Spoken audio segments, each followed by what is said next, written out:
तो एक छोटा सा फॉर्मूला मैं आप लोग को देके जा रहा हूं। बहुत इजी फॉर्मूला है 3C का। मेरे हिसाब से फील्ड कोई भी हो, अगर ये 3C का फॉर्मूला आप अपनाते हैं तो आप लाइफ में सक्सेसफुल हो सकते हैं। तो करना, शिद्दत से करना, दिल से करना या मत करना, क्योंकि 140 करोड़ की आबादी वाले देश में मीडियोकर्स की जरूरत नहीं है। आप सब्जी का ठेला भी लगाओ, लेकिन अगर आपका मन लगता सर उसमें भी क्रिएटिविटी है तो आप उसमें भी झंडा गाड़ दोगे। और टीवी की दुनिया में मैं धीरे धीरे एक्स्ट्रॉर्डिनरी बनता गया। मैंने आज तक से रिटायरमेंट लिया था। मैं पहला एंकर था जिसे टीवी से निकाला नहीं गया था। मैंने खान सर को दिल्ली बुलाया अपने पॉडकास्ट में।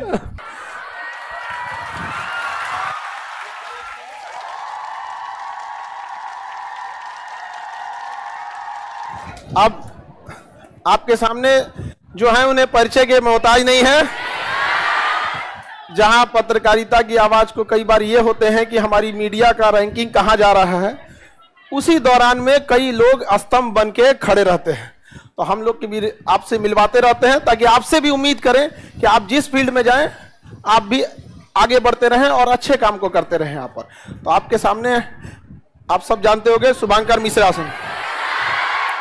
अब ये पटना आ रहे थे, तो पटना में आए तो हम लोग की एक मुलाकात हो गई, सौभाग्य सब लोग की। तो हमने कहा कि आप लोग को भी मिलाएं यहाँ पे, और राखी की तैयारी भी है यहाँ पे, क्योंकि अब तो क्लास जो खुलेगा राखी के बाद ही खुलेगा।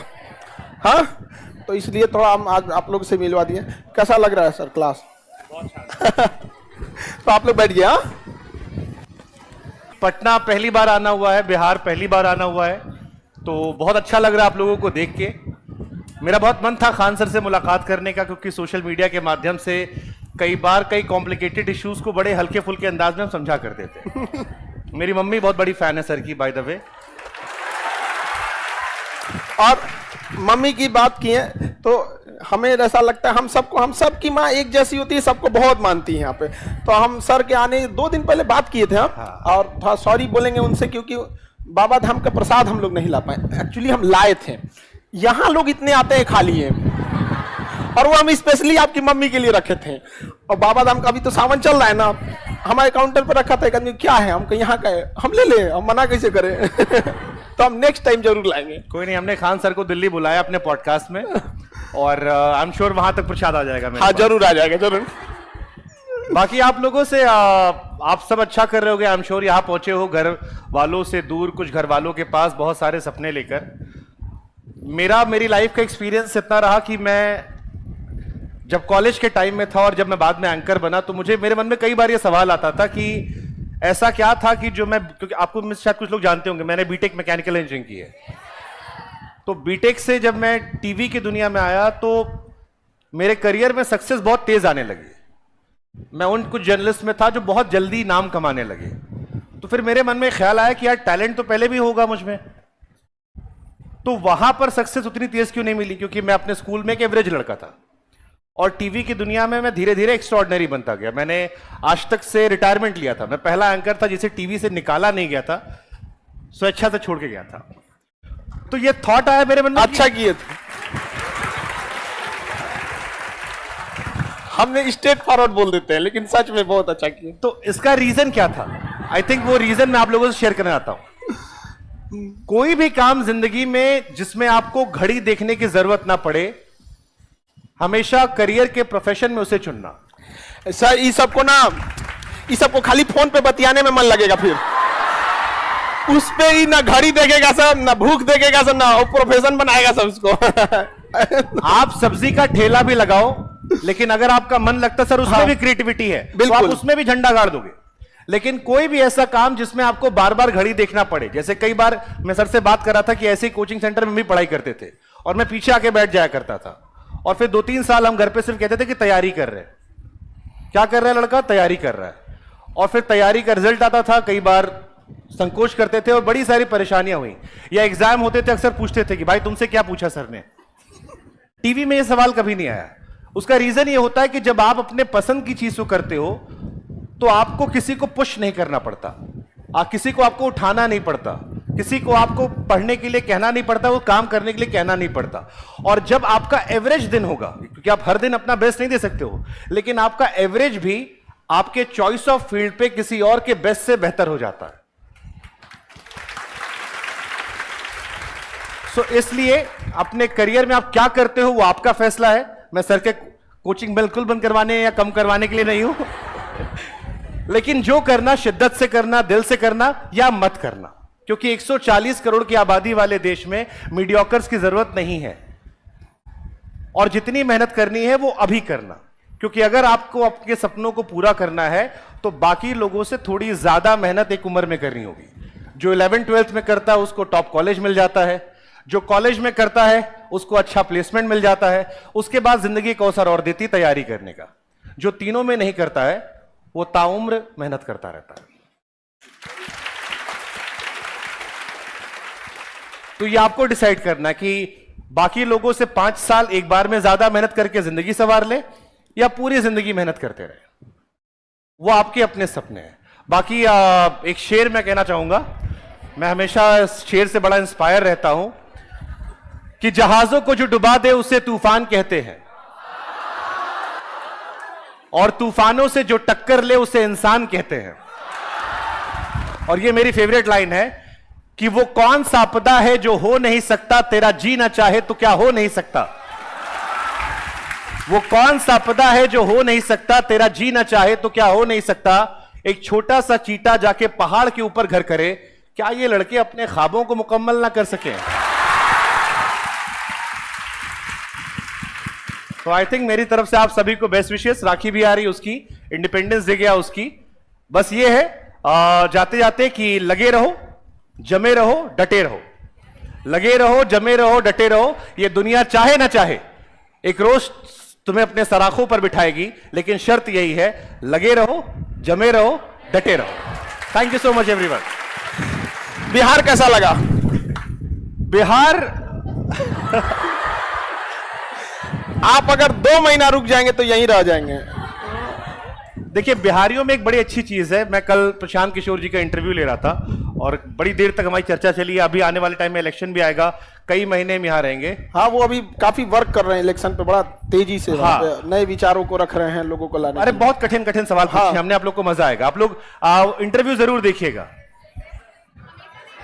हाँ, नहीं, पॉलिटिकल इंटरव्यू जरूर देखिएगा। अक्सर नेता लोग डरते बहुत है, चाहे इधर के हो या उधर के। आप उनसे अगर कहिए कि इंटरव्यू करना है तो पहला सवाल पूछने क्या वाले हो। और ये केवल सरकार वाले नहीं, उधर वाले भी पूछते हैं कि आप पूछने क्या वाले हो। अक्सर इंटरव्यू वो अपने पसंद के लोगों को देते हैं, दोनों साइड के। बट मुझे खुशी होती है जब ऐसे लोग मिलते हैं मुझे जो आपसे ये नहीं पूछते क्या पूछने वाले हो, और फिर आप चढ़कर पूछते हो और फिर उससे जवाब आता है। तो मुझे लगता है कल एक ऐसा इंटरव्यू हमने किया और बहुत तकरीबन 2-2.25 घंटे का इंटरव्यू था। बिहार पर फोकस था। बहुत सारे मेरे मन में सवाल थे कि कैसे, क्यों, क्या केवल हवाबाजी है। एंड आई एम श्योर कि आप लोग को मजा आएगा। बाकी वो आपका निर्णय कैसे उसे आप देखते हो। बट मेरे हिसाब से एक बढ़िया इंटरव्यू कल हमने किया है और मुझे लगता है कि वो, क्योंकि अभी चर्चा में है, लोग उनसे उम्मीद भी करें तो देखने में उनके नजरिए को लेकर काफी क्लैरिटी मिल जाएगी। लेकिन बिहार को उनको लेकर मैंने एक बात कही थी कि बिहारी बड़े पैशनेट होते हैं। मेरे दफ्तर में भी कई सारे लोग हैं जो बिहार से हैं और वो बड़े पैशनेट होते हैं और दिल से होते हैं। अगर दिल में उनके आप एक बार घर कर गए तो वो आपके लिए सब लुटाने को तैयार होते हैं। हम लोग लुटाइए के तो चौपट हुए हैं ना, बचा क्या है हम लोग। लेकिन फिर भी है यहाँ पे। और कहते हैं ना कि आपके ऑफिस में बिहारी हैं यहाँ पे। हम आपको बताते हैं ना कि यदि चांद पे भी ऑफिस बनेगा ना तो उसमें एक तो बिहारी पक्का रहेगा। नहीं, लेकिन हम चाहेंगे कि बिहार का टैलेंट जो है वो बिहार में भी काम आए। हाँ बिल्कुल, ये बिहार का माइग्रेशन टैलेंट दुनिया में काम कर रहा है, बिहार का टैलेंट बिहार में भी आना चाहिए और उससे बिहार का बड़ा भला होगा। तो आप में से लोग तैयारी कर रहे हैं, आपके सपने पूरे होंगे। लेकिन जब आपके सपने पूरे हो तो आप भी कोशिश कीजिएगा कि आपके शहर के, आपके गांव के कुछ लोगों के सपने आप भी पूरे करवाइएगा, क्योंकि समाज तभी बदलेगा। अगर आप में से किसी के जहन में कोई सवाल आप पूछ सकते हो मुझसे, क्योंकि कई बार ऐसे मौके रोज नहीं मिलते हैं।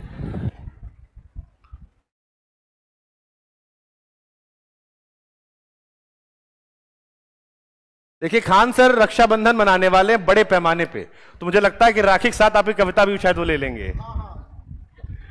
पोयम ले लेंगे हम वहां पे आपको। आप पोयम लिख के लाइए कुछ।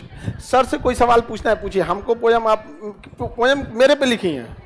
हाँ जी। सर से कोई सवाल है तो पूछ लीजिए। पोयम राखी के दिन सुना दीजिएगा, ठीक है? राखी आपका 2 दिन बचा हुआ है यहाँ पे बस। हाँ, यहाँ पे उस दिन पोयम आप सुना दीजिए।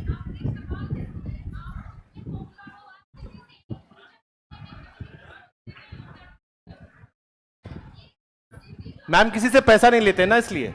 हाँ, लाइव वालों के लिए हम सवाल दोहरा देते हैं कि लड़की का क्वेश्चन था कि सर आप इतने फेमस हैं, इतने आगे जा चुके हैं, फिर भी आप किसी से सवाल पूछते हैं तो डरते क्यों नहीं है? तो सर का जवाब था कि पैसे किसी से नहीं लेते आप। देखो, जब आप किसी से कुछ लेते हो तो आपकी जवाबदेही उसकी तरफ होती है। जब हमने टीवी भी छोड़ी थी तो कई सारी पॉलिटिकल पार्टीज ने हमसे कहा था कितना पैसा चाहिए। हमें कुछ नहीं चाहिए, बस तुम अपना काम तुम अच्छा करोगे, हम करेंगे। लेकिन हम उस देश में रहते हैं जहां कोई आपको एक कप चाय पिलाता है तो अगली बार उम्मीद करता है कि आप भी पिलाओगे उससे, और कोई अगर आप पे 10 रुपया खर्चा कर रहा है तो आपसे 100-200 की उम्मीद कर रहा है। तो मुझे लगा कि वो रोज की जवाबदेही मुश्किल होती है, और आजादी, जब टीवी छोड़ के निकले तो थोड़ा आजाद रहने का मन था। कई बार वो कम खाओ लेकिन सुकून की नींद आती है। तो क्रांति नहीं करनी थी, लेकिन यह था कि स्वतंत्रता प्यारी थी, जवाबदेही मुझे नहीं चाहिए थी। एंड आई थिंक वही गॉड ब्लेसिंग की चीजें अच्छी चल रही हैं। आप लोग की पढ़ाई कैसी चल रही है? कितने लोग को अपने आप पे भरोसा है कि इस बार मामला निकल जाएगा? कई सारे हाथ इसमें भी नहीं उठे। कई बार ये स्टूडेंट्स की एक और भी समस्या होती है जो हम लोग नहीं फेस कर पाते हैं। एक गार्जियन इन लोग को ऐसा टाइम देता है जैसे लगता है कोई फल तोड़ के लाना है, कब होगा। खास करके लड़कियों से 4-6 महीना भेजेंगे, कहेंगे अभी तक नहीं हुआ। एक ये समस्या। दूसरा, बिहार की यूनिवर्सिटीज ने इन्हें बर्बाद कर दिया। 6 साल में ग्रेजुएशन करके देते हैं। अब अगर इनका ये पीसीएस का बैच है, बिहार पीसीएस जिसे भी हम लोग या नॉर्मली बीपीएससी बोलते हैं, जैसे यूपी पीसीएस, अगर इनमें बहुत सारे ऐसे बच्चे बच्चियां हैं जो केवल इसलिए फॉर्म नहीं भर पाते हैं कि उन्होंने 4 साल हो गया ग्रेजुएशन में करते, अभी सेकेंड ईयर का एग्जाम नहीं हुआ है, तो 4 साल हो गया सेकेंड ईयर नहीं हुआ है यहाँ पे। एक ये।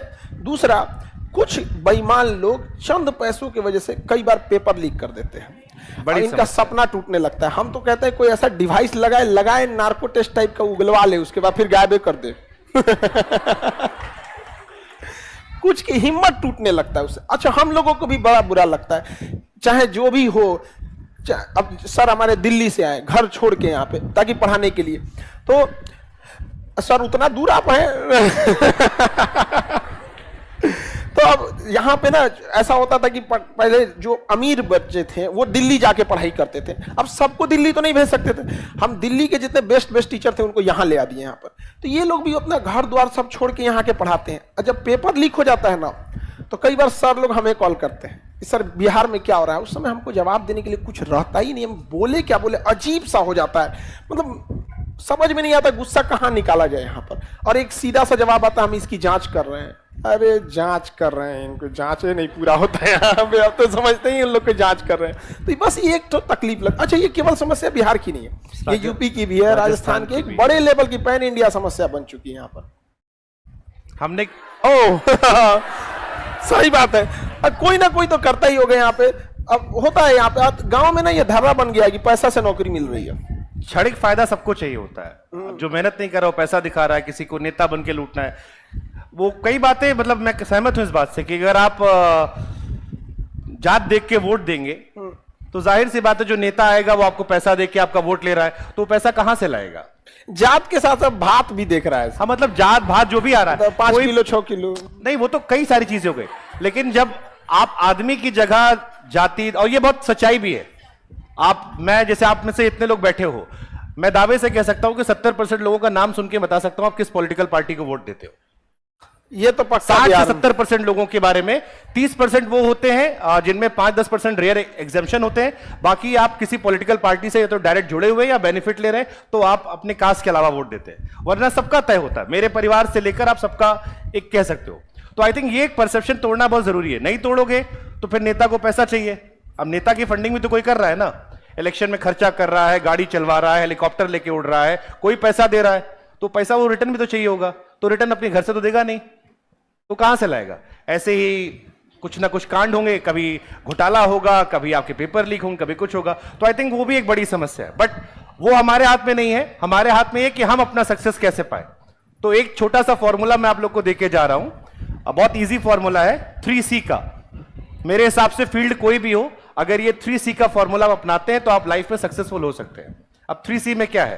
पहला, कॉन्फिडेंस, जिसलिए मैंने आप लोगों से पूछा था कि आप में से कितने लोग को लगता है कि इस साल निकल जाएगा मामला। तो सबसे पहला तो आपको आत्मविश्वास होना चाहिए कि मैं कर लूंगा। जैसे खान सर से मैंने बात की तो सर ने कहा कि पहले मैं ट्यूशन पढ़ाता था, but he was having confidence कि मैं कर लूंगा, एंड आई एम श्योर इनके सपने आगे भी होंगे कि ये भी कर लूंगा। तो पहले आधी लड़ाई तो इस यहां से होती है कि आपको भरोसा है कि भाई अगले साल रिजल्ट जब आएगा तो मैं देखने जाऊंगा, मेरा नाम है।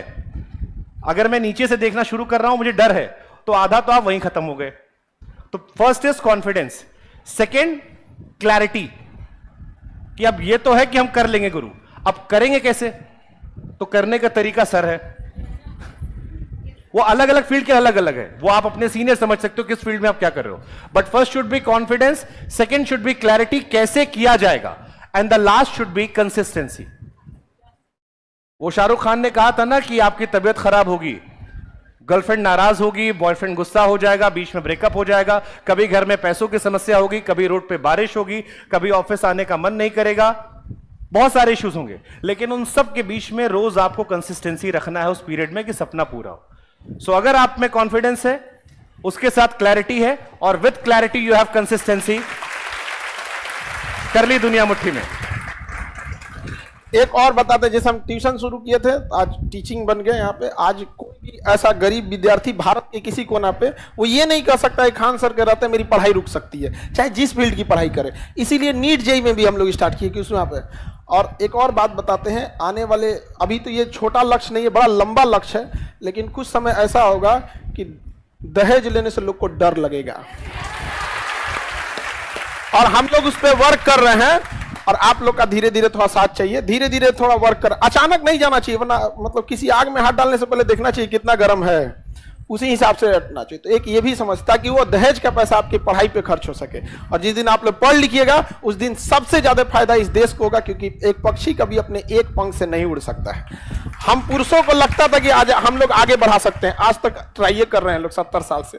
एक बार आप लोग का भी साथ मिल जाएगा, सब आगे बढ़ेंगे। बाकी आप सब लोग को अच्छा लगा होगा।